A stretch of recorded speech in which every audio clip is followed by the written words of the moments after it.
बहुतेक ते आध्यात्मिक ह्या पॉडकास्टमध्ये स्वागत आहे सगळ्यांचं. सुरू करू काही स्टोरीजनी. ह्या स्टोरीज 2 मी लिंक केल्या त्या ब्रदर्सबद्दल आहेत. ब्रदर्स म्हणजे जे काळे लोक आहेत त्यांना ब्रदर्स म्हणतात अमेरिकेत.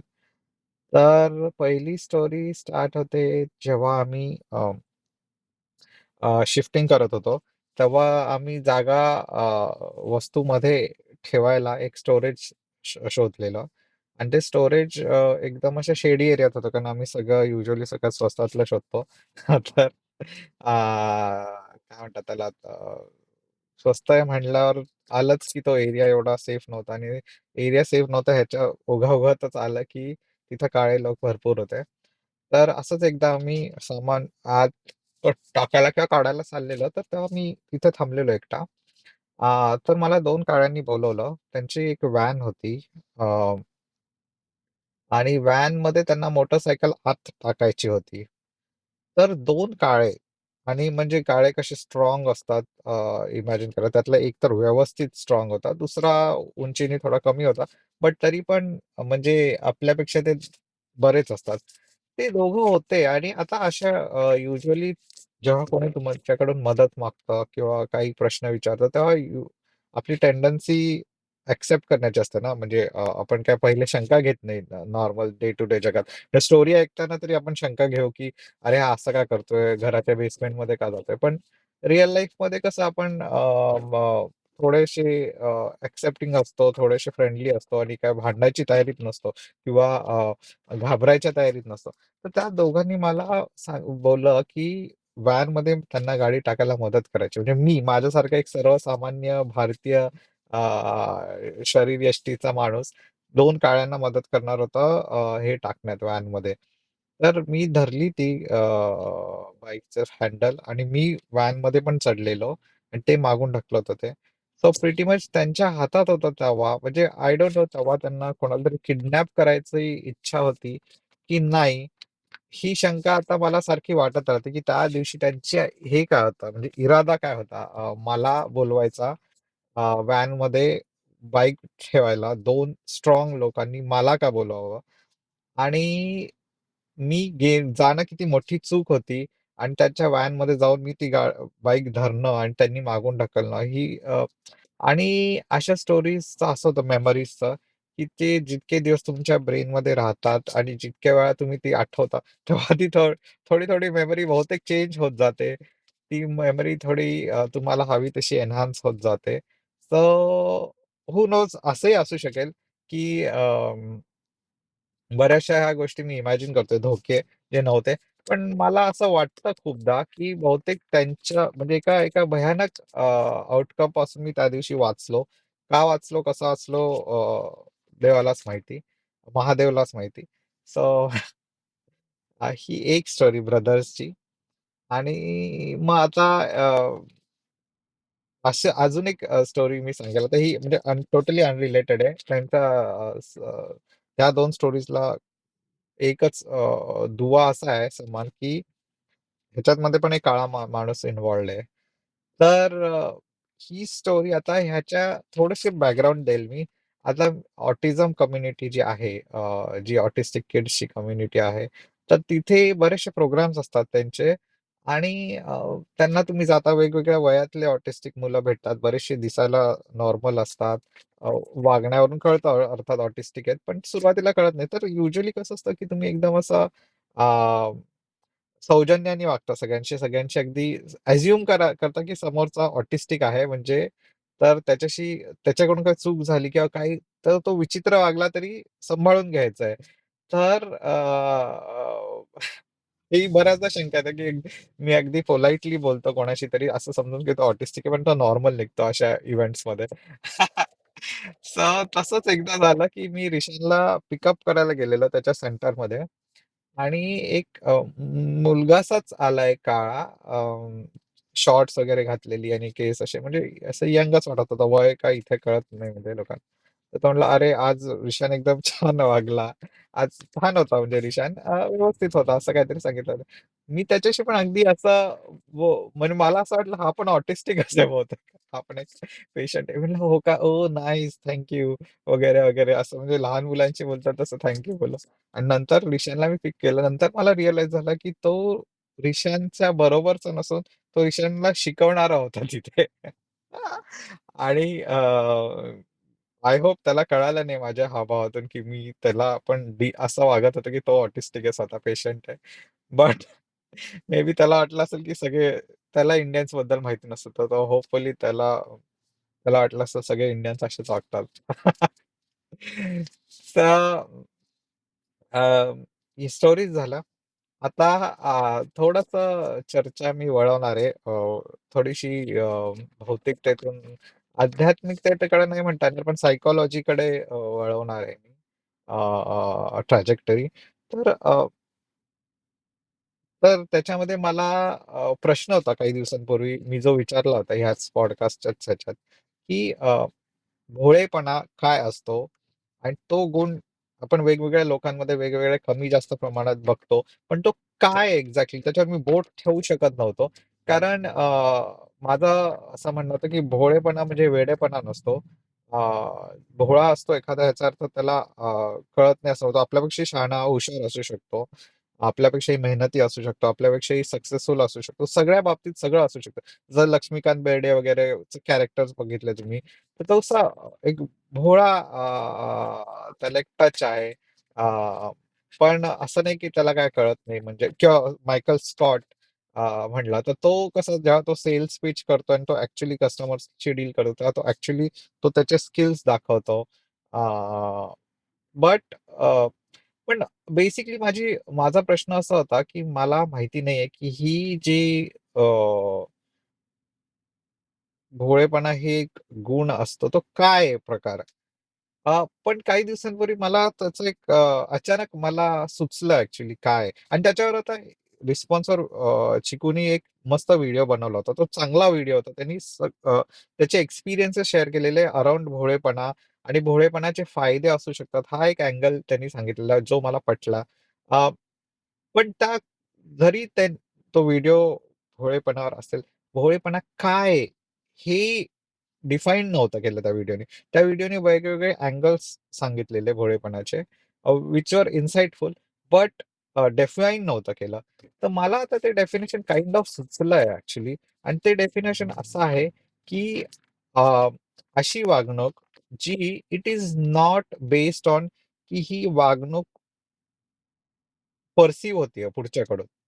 म्हणजे पुढचा तुम्हाला बघतोय आणि पुढचा तुम्हाला तुमच्या माइंडमध्ये त्याच्या माइंडमध्ये जज करतोय, हे मी इंटरनली गेस करून माझं वागणं चेंज करणं किंवा माझं वागणं सपोज असं नसेलच ज्या ज्या अ, ज्याच्यामध्ये हा फॅक्टर नाहीये, की पुढचा मला बघतोय, पुढचा मला जज करतोय, पुढचा त्याच्या माइंडमध्ये माझं एक मॉडेल बनवतोय आणि त्याच्यावर मला काही मिळणार आहे, न मिळणार आहे ते वेगळं. पण सेन्स ऑफ बीइंग गेटिंग पर्सिव्हड हे जेव्हा नसतं ना, तेव्हा त्या वागण्याला एक भोळेपणाची छटा असते. आता भोळेपणा मचं हे काय म्हणतात त्याला, एक बेसिक रिक्वायरमेंट आहे, की हे असलंच पाहिजे, की तुमचं वागणं is not getting determined by somebody watching you and perceiving you. पण आता त्याचे वेगवेगळे आउटकम्स होऊ शकतात. म्हणजे असं एखादा धूर्त माणूस, एखादा विलन आहे, एखादा टॉर्चर करतोय, तो पण असा वागेल, की समोरचा त्याला पर्सीव्ह नाही करत. म्हणजे समोरचा माणूस तुम्हाला पर्सीव्ह करतो ही भावना त्याच्यामध्येही नसू शकते मे बी. एखादा ॲरोगंट आहे, हिटलर आहे, एखादा डोनाल्ड ट्रम्प आहे. ट्रम्पमध्ये पण थोडा भोळेपणा आहे. तर त्याच्यामध्ये मी म्हणेल, की हा अँगल तर रिक्वायर्ड आहे, की you don't have the sense of getting perceived by the other person, nor are you modifying your behaviour. But ह्याचा आउटकम नेहमी भोळेपणाच असेल असं नाहीये. ऑफकोर्स काय म्हणतात त्याला अ, तुम्ही नालायकही असू शकता, तुम्ही क्रूरही असू शकता. बट मे बी म्हणूनच ही टर्म डिफाईन करणं अवघड आहे. म्हणूनच कोणी ही टर्म अशी डिफाईन नाही केली, की just acting as if nobody is perceiving you. But in case you act not based on somebody perceiving you, but it is a benign act म्हणजे तुमचं वागण्याने कोणाला त्रास नसेल होत, तर त्याला भोळेपणा म्हणलं पाहिजे. आणि जर त्रास होतोय वगैरे तर ते तो वेगळाच अँगल आहे.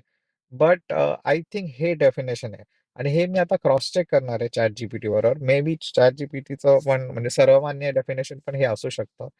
अ, पण हे माझं डेफिनेशन आहे अ, भोळेपणाचं. तर मी लास्ट फेज कडे येतो या पॉडकास्टचा. ते म्हणजे आध्यात्मिकतेकडे पोहोचलोय आपला प्रवास हा भौतिकतेतून. म्हणजे काहीच्या काही आता गप्पा होणार आहेत पुढच्या काही वेळ, असंही म्हणायला हरकत नाही. अ, तर एक अँगल मी डिस्कस करेल आध्यात्मिकतेचा आता या पॉडकास्टमध्ये. तो म्हणजे जी आध्यात्मिकता किंवा जे जे ज्ञान, जे ज्ञान, जे सक्सेसफुल माणसांकडून येतं किंवा सुखी माणसांकडून येतं, त्याची व्हॅल्यू कमी असते. हे अँगल सद्गुरूंनी पण घेतला होता ॲक्चुअली आणि त्याच्यापासून मी ट्रिगर झाले असतील हे थॉट्स माझ्या मनात. की एखादा माणूस एकदम साउंड असेल, स्पिरिच्युअली एकदम साउंड आणि त्याचे व्यवस्थित थॉट्स वगैरे सगळं ठीक असेल. तर तर प्रश्न असा पडतो अ, की किंवा प्रश्न असा असतो, क्वेशन मार्क असतो त्या एक्सपिरियन्सवर, की हे आत्ता तू म्हणतोयस ते ठीक आहे.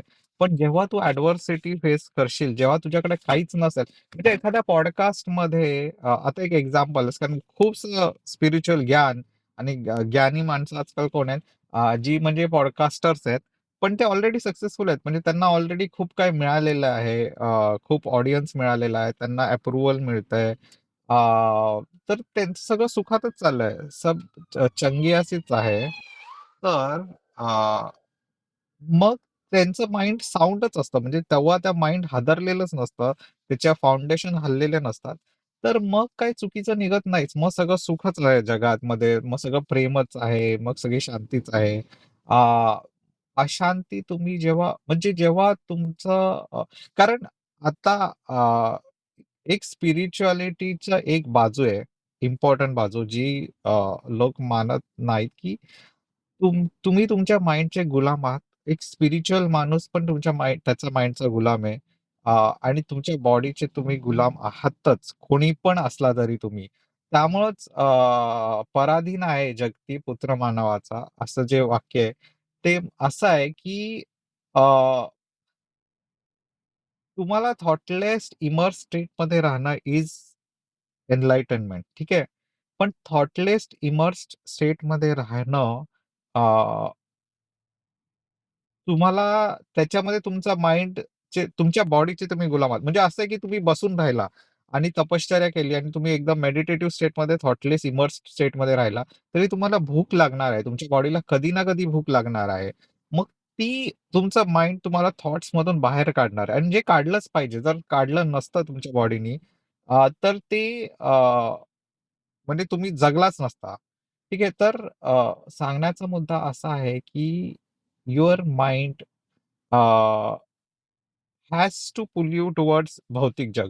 म्हणजे जसं की थंडी वाजली, तू एखादा मेडिटेटिव्ह माइंड थॉटलेस इमर्स स्टेटमध्ये असेल, पण त्याला अचानक बर्फामध्ये उभं केलं, तर त्याला त्या बर्फाचा त्रास होणार आहे आणि मग त्याच्यामधून तो मग then he has to come up with thoughts.